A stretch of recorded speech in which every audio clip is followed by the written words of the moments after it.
जैसा कि आप सभी को मालूम ही है कि जब पहली बार इंडिया अलायंस के आइडिया को देश के सामने लाया गया था तो पूरा देश उत्साहित हुआ था। देश में एक बहुत बड़े वर्ग में एक उम्मीद जागी थी। जिस तरीके से नरेंद्र मोदी जी और भारतीय जनता पार्टी की सरकार का उद्देश्य अपनी पार्टी को आगे बढ़ाना रह गया है, देश को आगे बढ़ाना उनका उद्देश्य नहीं रहा, अपनी पार्टी भाजपा को आगे बढ़ाना उनका उद्देश्य रह गया है। ऐसी परिस्थिति में जब इंडिया अलायंस बनी तो पूरी देश में उत्साह दिखा था। इंडिया अलायंस का उद्देश्य यही था कि देश हित में सभी घटक राजनीतिक दलों को एक साथ आकर अपने स्वयं के राजनीतिक हितों की चिंता किए बगैर देश हित को ध्यान में रखकर इंडिया अलायंस को चुनाव लड़ाकर और जिताकर इस देश को एक अच्छी सरकार देने की सोच रखी गई थी। हम भी जब इस अलायंस में आए तो हमारी भी एक ही मंशा थी कि अपने हितों का नहीं सोचना है, अपनी पार्टी के हितों के बारे में नहीं सोचना है, देश के बारे में सोचना है। देश इंपॉर्टेंट है, पार्टी इंपॉर्टेंट नहीं है। इसी उद्देश्य से हम भी इस अलायंस में आए। आज शुरू में ही ये कहना चाहता हूं कि हम पूरी ताकत से, पूरी ईमानदारी से और पूरी लगन से इस अलायंस के हिस्सा है और इस अलायंस को सफल बनाने के लिए जो कुछ भी लगेगा, ईश्वर ने हमें जितनी भी शक्ति दी है उसके हिसाब से हम पूरी ताकत से इस पे लगेंगे। लेकिन आप ये समझो कि इस इंडिया अलायंस का उद्देश्य है क्या? इंडिया अलायंस का उद्देश्य है कि चुनाव लड़ना, चुनाव जीतना और देश को एक नया विकल्प देना। और अगर चुनाव लड़ना और चुनाव जीतना इस पूरे पवित्र उद्देश्य का आधार है तो आपके सारे जो चुनाव लड़ने से संबंधित चीजें हैं वो महत्वपूर्ण हो जाती है। समय पर कैंडिडेट की घोषणा करना, आपके कैंपेन प्लानिंग करना, सारे को एक साथ मिलजुल कर इस चुनाव को कैसे आगे बढ़ाया जाए उस पर बातचीत करते रहना। कांग्रेस पार्टी के साथ अलायंस की जो बातचीत हमारी सीट शेयरिंग को लेकर हुई थी, आप देखेंगे कि ये 2 बारी ऑफिशियल मीटिंग हुई, एक 8 जनवरी को और दूसरी 12 जनवरी के आसपास। इन 2 ऑफिशियल मीटिंग्स में जो चर्चा हुई, अच्छे एटमॉस्फेयर पे हुई, चर्चा हुई, सभी बातों पर चर्चा हुई, लेकिन उस पर निष्कर्ष कुछ निकला नहीं। आप देखेंगे कि इन 2 ऑफिशियल मीटिंग के अलावा पिछले 1 महीने में कोई भी मीटिंग नहीं हुई है। 1 महीने हो गए मीटिंग का इंतजार करते कि अगली मीटिंग होगी, अगली मीटिंग में कुछ निर्णय निकलेगा और बात आगे बढ़ेगी। हमें बताया गया कि यात्रा चल रही है कांग्रेस पार्टी की, इसलिए शुरू में लेट हो रहा है, 2 दिन लेट होगा, 3 दिन लेट होगा। हम इंतजार करते रहे। इस बीच कई कांग्रेस पार्टी के प्रमुख लीडरों से मिलने का भी मौका मिला और उनको भी कोई आइडिया नहीं है, कोई क्लैरिटी नहीं है कि भाई अगली मीटिंग कब होगी। 1 महीने से ज्यादा होने को है। ऐसी परिस्थिति में अगर आपका उद्देश्य चुनाव जीतना है तो फिर मन में प्रश्न उठता है और चिंता होती है कि इस तरीके से चुनाव जीतना तो बड़ा मुश्किल हो जाएगा। और ये चिंता ही है जिसके कारण आज मैं यहां पर बैठा हूं और भारी मन से बैठा हूं। कोई हमें यहां पर आकर कुछ बोलने की और ये सारी चीजें करने की जरूरत नहीं होती अगर हम बातचीत करते। आप देखे होंगे पिछले कुछ दिन पहले हमने आसाम में 3 कैंडिडेट्स का अनाउंसमेंट किया था। मैं उम्मीद करता हूं कि इंडिया अलायंस उसको स्वीकार करेगी। ये 3 कैंडिडेट जो हमने अनाउंस किया है वो तैयारी कर रहे हैं। बहुत अच्छा रिस्पॉन्स है आसाम में, उनकी तैयारी शुरू हो गई है। समय को देखते हुए आज मैं साउथ गोवा से भी आम आदमी पार्टी की तरफ से कैंडिडेट की घोषणा करता हूं।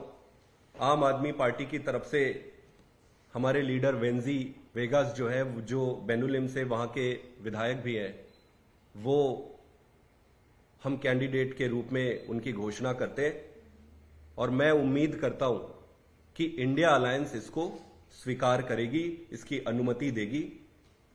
आप देखेंगे कि गोवा के चुनाव जब हुए विधानसभा के, तो विधानसभा के चुनाव में आम आदमी पार्टी की 2 सीटें आई थी और दोनों सीटें साउथ गोवा में है। हमारे एमएलए वेंजी और क्रूज बहुत अच्छा काम कर रहे हैं, ये दोनों बहुत पॉपुलर है वहां पर। कांग्रेस पार्टी की भी आज की तारीख में सिर्फ 3 विधायक है, उनके 2 विधायक उनके भी साउथ गोवा में है और 1 विधायक उनके नॉर्थ गोवा में। इस हिसाब से साउथ गोवा स्वाभाविक है कि अगर कांग्रेस की 3 सीट है और आम आदमी पार्टी की 2 सीटें हैं, तो स्वाभाविक रूप से 1 सीट आम आदमी पार्टी को मिलनी चाहिए और उसी के तहत विनेबिलिटी को ध्यान में रखकर, विनिंग प्रोस्पेक्ट्स को ध्यान में रखकर आम आदमी पार्टी ने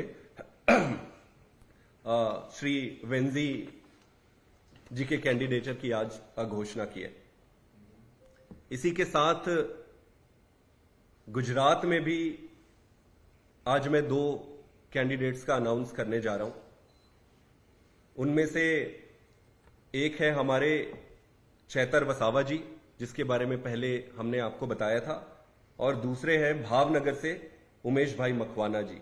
तो भरूच लोकसभा सीट से चैतर वसावा जी और भावनगर लोकसभा सीट से मैं उमेश भाई मकवाना जी के उम्मीदवारी की यहां घोषणा करता हूं आम आदमी पार्टी की तरफ से।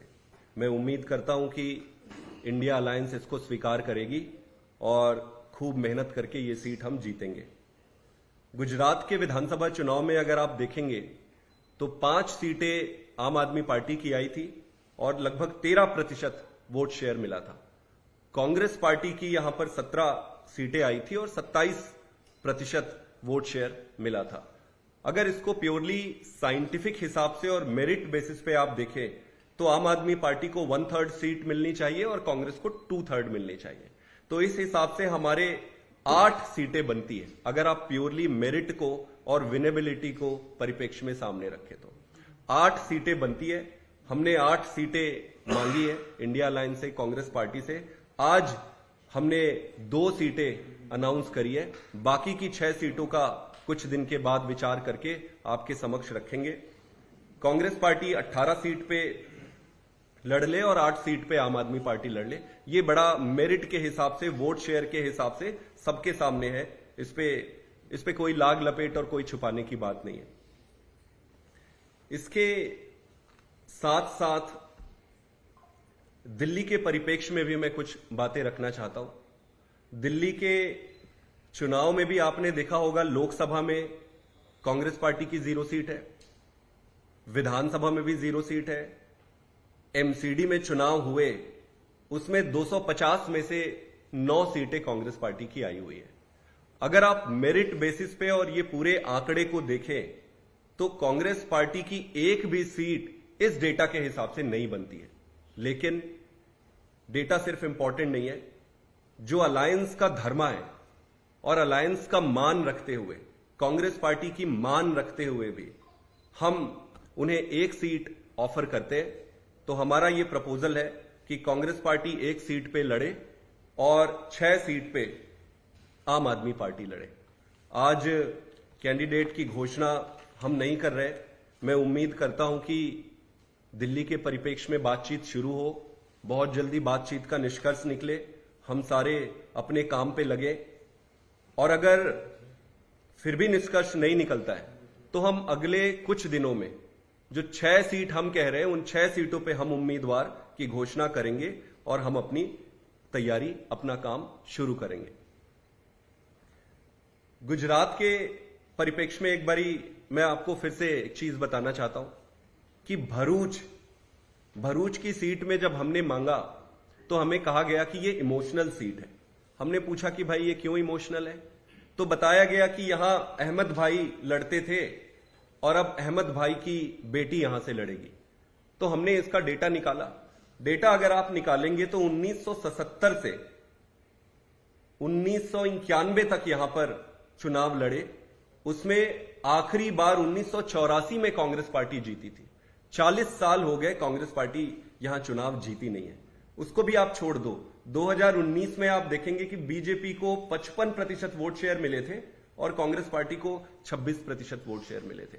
तो पहली बात तो ये अहमद भाई वहां बहुत पहले लड़े थे, 1984 की बात है। ये 40 साल से यहां कांग्रेस हार रही, ना तो ये इमोशनल सीट है, ना अहमद भाई की सीट है, और ना ही ये कांग्रेस पार्टी की स्पेसिफिक सीट है जहां जीतने की प्रोबेबिलिटी है। मैं पूरी संजीदगी के साथ कहना चाहता हूं कि आज अगर भारतीय जनता पार्टी को हराना है तो आपको परिवारवाद से बाहर निकलना पड़ेगा। हमें यह नहीं देखना पड़ेगा कि कौन किसका रिश्तेदार है, किसको टिकट देनी चाहिए, किसका कौन रिश्तेदार है, किसको टिकट। आप प्योरली इस बात पे आपको जानना पड़ेगा कि कौन सी सीट कौन जीत सकता है और भाजपा को कौन हरा सकता है। आज भरूच में जिस तरीके से सेंटिमेंट से सारा का सारा भरूच चाहता है कि चैतर भाई वसावा उनके कैंडिडेट बने, सारा का सारा ट्राइबल समाज ये चाहता है कि चैतर भाई वसावा उनके कैंडिडेट बने। सारे भरूच में अगर इमोशनल बात कुछ है तो इमोशनल एक ही है, और वो है चैतर वसावा जी को वहां से कैंडिडेट बनाना चाहिए। मैं आज आपके सामने पूरी संजीदगी के साथ कहना चाहता हूं कि भारतीय जनता पार्टी को अगर एक सीट पे अगर कोई हरा सकता है तो हम भरूच की सीट पर चैतर भाई वसावा इंडिया अलायंस के तरफ से हरा सकते हैं। तो हमें ये देखे बिना कि किसके परिवार की क्या बनती है, ये देखे बिना ये देखना चाहिए कि कौन हरा सकता है भाजपा को। हमें कहा गया कि अहमद भाई की बेटी है मुमताज जी, मुमताज जी दिल्ली में रहती है, उनका कोई राजनीतिक पकड़ भी नहीं है। तो मेरा ये मानना है कि ये कोई इमोशनल सीट, ना तो इमोशनल सीट है, ना कांग्रेस पार्टी की ये सीट है। इसी तरह से अगर आप देखेंगे कि हरियाणा में, चंडीगढ़ में बातचीत जल्दी शुरू होनी चाहिए और वहां पे जल्दी निष्कर्ष निकलने चाहिए। पंजाब के बारे में हमने पहले स्पष्ट किया हुआ है कि वहां पर दोनों पार्टियों के जो ग्रुप हैं, स्टेट लेवल के जो लीडर हैं, पार्टी है, उन्होंने ये तय किया कि अलग अलग लड़ेंगे। उनका सम्मान करते हुए हमने ये तय किया है कि पंजाब में हम अलग अलग लड़ेंगे। अब चंडीगढ़, हरियाणा और बाकी के राज्य जहां पर भी बातचीत चल रही है, इन सारी जगहों पर जल्द से जल्द पूरी होनी चाहिए। मोटा मोटे आज हम साउथ गोवा से एक कैंडिडेट अनाउंस किए और गुजरात से 2 कैंडिडेट हमने अनाउंस किए। मैं फिर आपके माध्यम से पूरे देश के सामने और सभी के सामने ये रखना चाहता हूं कि हम अलायंस धर्मा के पूरा सम्मान करते हैं। हमारा उद्देश्य आज देश को बचाना है। आम आदमी पार्टी इंपॉर्टेंट नहीं है, देश इंपॉर्टेंट है। लेकिन यह देखना पड़ेगा कि भारतीय जनता पार्टी को कौन और कैसे हरा सकता है, इसी पर काम करना चाहिए। आज जो कुछ भी हमने ये अनाउंस कर रहे हैं, यहां आपके माध्यम से बात करने की जरूरत पड़ी है, वो बड़े भारी मन से करने की जरूरत पड़ रही है। उम्मीद करता हूं कि आगे की बातचीत जल्दी शुरू हो और सारी चीजें निष्कर्ष निकले। एक साथ मिलकर इंडिया अलायंस को मजबूत बनाएंगे और आगे खूब काम करेंगे। बहुत बहुत धन्यवाद। गोवा से कैंडिडेट है, ये बनोदन कॉन्स्टिट्यूएंसी से एमएलए नहीं है। जी बिल्कुल। इसके बाद बेंजी वेदस्थान है। बिल्कुल। इसके बाद दिल्ली में आते हैं संदीप। दिल्ली में क्या आपने जो मीटिंग के दौरान प्रस्ताव दिया था और अभी जो आप प्रस्ताव दे रहे हैं, क्या वो दोनों एक ही हैं या अलग अलग? प्रस्ताव बिल्कुल सेम है। उधर से कांग्रेस पार्टी की तरफ से मांगे आई थी, डिमांड्स आए थे, अलग अलग डिमांड्स आए थे। लेकिन उन सारी चीजों पे जब डिस्कशन होती, बातचीत होती, मीटिंग होती, तभी उन सारी चीजों पे निर्णय होता। हमारे तरफ से यही दिया गया था ऑफर, और कांग्रेस की तरफ से दूसरे डिमांड्स आए थे। लेकिन सारी चीजों का निष्कर्ष बातचीत से ही निकल सकता है। जो मीटिंग कई महीने पहले हो जानी चाहिए थी, उस मीटिंग का हम इंतजार कर रहे थे, और उसी चिंता के कारण आज हम यहां आपके सामने बैठे हैं। दिल्ली में क्या आप अगर इंतजार, कितने दिन इंतजार करेंगे? कोई आपने डेडलाइन तय की है कि आप खुद कह रहे हैं कि आपको चुनाव में उतरना है? कोई डेडलाइन आपने तय की कि इतने दिन में जवाब नहीं आया तो आप उम्मीदवार की घोषणा कर देंगे? देखिए 4-5 दिन देखते हैं, फिर स्थिति को इवेलुएट करेंगे। देखिए हमारा उद्देश्य डीरेल करना नहीं है, उद्देश्य इसको कंक्लूड करके सार्थक तरीके से इसको निष्कर्ष पे लेके जाना है। एक सीट कौन सी है, ये बस ये और एक सीट कौन सी है दिल्ली वाली? वो आपको अलग से बता देंगे। जो आपने दिल्ली की बात करी, डेटा और वोट शेयर, वो एमसीडी चुनाव का वोट शेयर है, 2019 का जनरल इलेक्शन का वोट शेयर है, क्या असेंबली का वोट शेयर है जिसके आधार पर कांग्रेस को सिर्फ 1 सीटें मिलने की संभावना है? आप सारे देख लीजिए, आप वोट शेयर ले लो या फिर आप सीटें देख लो। आप सीट में अगर देखेंगे लोकसभा, विधानसभा और 250 सीटें हैं एमसीडी की जो सबसे नियरेस्ट है, 250 सीटों में 9 सीटें कांग्रेस पार्टी की आई है। तो टेक्निकली जिस आधार पर कांग्रेस पार्टी आम आदमी पार्टी को दूसरे स्टेट्स में देने की बात कर रही है, भाई वही रूल्स तो सबके लिए लागू होगा।